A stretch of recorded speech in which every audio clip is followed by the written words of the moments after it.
Good afternoon, Mark Sudduth, HurricaneTrack.com here with your Hurricane HD video blog for Thursday, July 19th, 2012. Tropics still very inactive, but we're starting to see a little bit of signs, a few signs of improving conditions out here in the deep tropical Atlantic, even though there is this large area of Saharan air to the north of this area of blue. We are getting closer to that August time period where things become more favorable just naturally and through the evolution of the season. Then we have this large area that's been favorable for most of the hurricane season, especially in the eastern Pacific, and then the western Pacific stays pretty active most of the time during a typical year anyway. Looking at Africa, this is definitely a strong tropical wave and large area of convection that'll be moving off, more areas of energy starting to line up, and that will eventually moisten the atmosphere and push the Saharan air farther to the north, keeping it up here. And you can see evidence of that on this next shot, both of these from the University of Wisconsin. Look how far north the southern extent of the Saharan air layer is now. It's not dipping way down here, and while that's not a huge difference, it's enough. We're starting to see the change where the intertropical convergence zone and the monsoon trough will move north with time, and everything will push farther north so that these tropical waves come off at a higher and higher latitude, pushing this Saharan air layer up here and allowing these systems to develop. The main thing that we have to look for is that this region through here becomes more moist. Right now there's very dry, stable air. As I've said so many times in the last couple of weeks, it seems, this is very typical for July, and it'll eventually work itself out. This air will mix out, and that'll be that.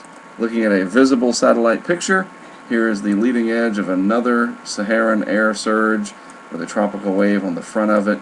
A little bit of showers and thunderstorms, gusty winds moving through portions of the Lesser Antilles and the U.S. British Virgin Islands. Eventually this will make its way through the Greater Antilles. There is also another area of dust that's pushed into South Florida. Watch for those wonderful sunsets with this. The dusty air will provide for some amazing red sunsets, kind of like that Tatooine double sunset scene on the Star Wars A New Hope, the 1977 version. If you like sci-fi movies like I do, that is a great sunset scene. And if you stand out here over Lake Okeechobee and look west, and you have that Saharan air dust, yeah, you can get some incredible sunsets. Eastern Pacific, very quiet now.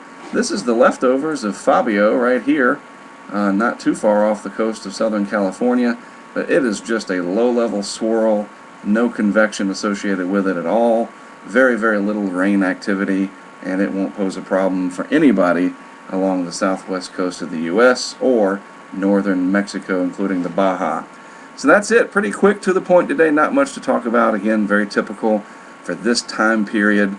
In about 10 days, once we get towards the very last part of July into August, I think things will slowly begin to change.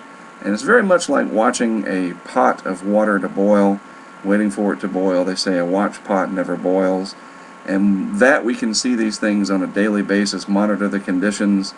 It does seem to get tedious after a while, and it seems like it just draws out like a blade, and then all of a sudden, usually in mid to late August, things really start to simmer, just like that pot analogy of boiling over, and that'll probably happen in late August through most of September, and hopefully you will be ready for it, especially with tools like Hurricane and Hurricane HD to track what's going on out there, even though nothing's going on right now. A wonderful blessing.